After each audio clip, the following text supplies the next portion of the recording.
କୁହୁଡ଼ିଆ ପାଗରେ ବାହାରି ଗଲୁ ଆମେ ଶିମିଳିପାଳ ପ୍ରକୃତିର ପରିଦର୍ଶନରେ।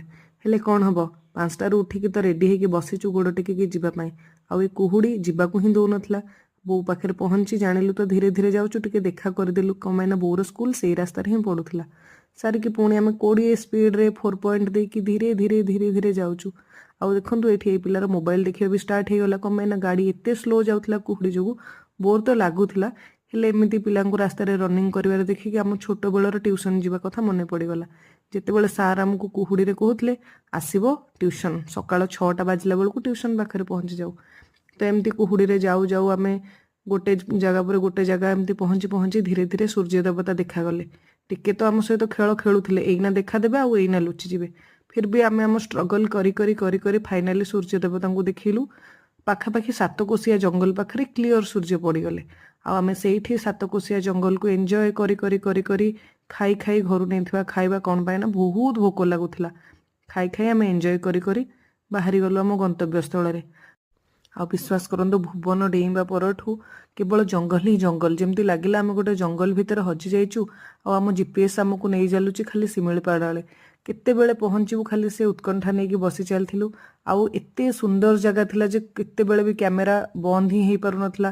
ତ ଭିଡ଼ିଓକୁ 3 ମିନିଟ୍ରେ ଏଡ଼ିଟ୍ କରିକି ପକାଇବା ତ ବହୁତ ଡିଫିକଲ୍ଟ ହେଇଯାଉଥିଲା। ବଟ୍ ମୁଁ ଟାଇମ୍ ମିଳିଲେ ପୁରା ଭିଡ଼ିଓ ଆଣିକି ଦେଖିବି କେମିତି ଶିମିଳିପାଳ ଯିବେ। ତ ଏମିତି ଧୀରେ ଧୀରେ ଆସିଲୁ। ଯେତେବେଳେ ଆମେ ମୟୂରଭଞ୍ଜ ଏଣ୍ଟ୍ରି କଲୁ, ପ୍ରପର ଆମକୁ ଗାଁ ଦେଖାଯାଉଥିଲା।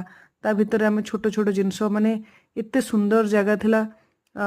ତା ଭିତରେ ଆମେ ପୁରା ପୁରା ହଜି ହିଁ ଯାଇଥିଲୁ। ଆଣ୍ଡ ଫାଇନାଲି ଆସିକି ଯେଉଁଠି ଯଶୀପୁର, ସେଇଠି ଆମେ ପହଞ୍ଚିଗଲୁ ବିକଜ ଆମକୁ ଏଣ୍ଟ୍ରି ଟିକେଟ୍ ନେବାର ଥିଲା। ଆଣ୍ଡ ଏଇଠି ସମସ୍ତେ ଫୋନ୍ ଧରିକି ବସି ପଡ଼ିଥିଲେ। କ'ଣ ପାଇଁ ନା ସମସ୍ତଙ୍କର ଫଟୋ ନେବାର ଥିଲା କମ୍ପିଟିସନ୍ କରିକି କାହା ଫୋନ୍ରେ ଭଲ ଆସୁଛି।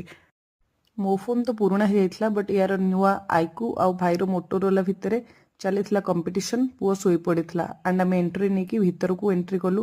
ଯେଉଁଠି ଆମର ନେଟୱାର୍କ ହେଇଗଲା ଗୋଲ୍। ଆମ ପାଖରେ କିଛି ବି ଆଉଟର କନେକ୍ଟିଭିଟି ନଥିଲା ଆଉଟର ୱାର୍ଲଡ ସହିତ। ଆଉ ଆମେ ଏମିତି ଜଙ୍ଗଲ ଦେଇକି ବହୁତ ଆବଡ଼ା ଖାବଡ଼ା ରାସ୍ତା ଭିତରେ ଯାଉଥିଲୁ। ଏଇଠି ଗୋଟେ ଘର ଉପରେ ଜାତୀୟ ପତାକା ଉଡ଼ୁଥିବାର ଦେଖି ବହୁତ ଖୁସି ଲାଗିଲା। କ'ଣ ପାଇଁ ନା ଏତେ ଜଙ୍ଗଲ ଭିତରେ ବି ଲୋକ ଏତେ ସେଲିବ୍ରେଟ୍ କରୁଛନ୍ତି। ଆଣ୍ଡ ଏଇଠି ଥିଲା ଆମର କଟେଜ, ଯେଉଁଟାକି ଆମେ ଅନଲାଇନ୍ ବୁକ୍ କରିଥିଲୁ। ତାର ଡିଟେଲ୍ସ ମୁଁ ଫୁଲ୍ ଭିଡ଼ିଓରେ ଆପଣଙ୍କୁ ଜଣାଇଦେବି। ଏଇଠି ପହଞ୍ଚିଲା ପରେ ଆମକୁ ଗୋଟେ ବହୁତ ହି ଭଲ ୱେଲକମ୍ ହେଲା, ପୁରା ନ୍ୟାଚୁରାଲ ଅର୍ଗାନିକ ବାଲା ୱେଲକମ୍। ଆମେ ପହଞ୍ଚିଲୁ 2:30ରେ, ଆଉ 3:30ରେ ଥିଲା ଆମର ସଫାରି ଟାଇମ୍। ତ ଆମେ ବାହାରି ଗଲୁ ଜଲ୍ଦି ଜଲ୍ଦି ସଫାରି ଲୋକେସନକୁ। Thank you for watching, stay tuned for the next updates.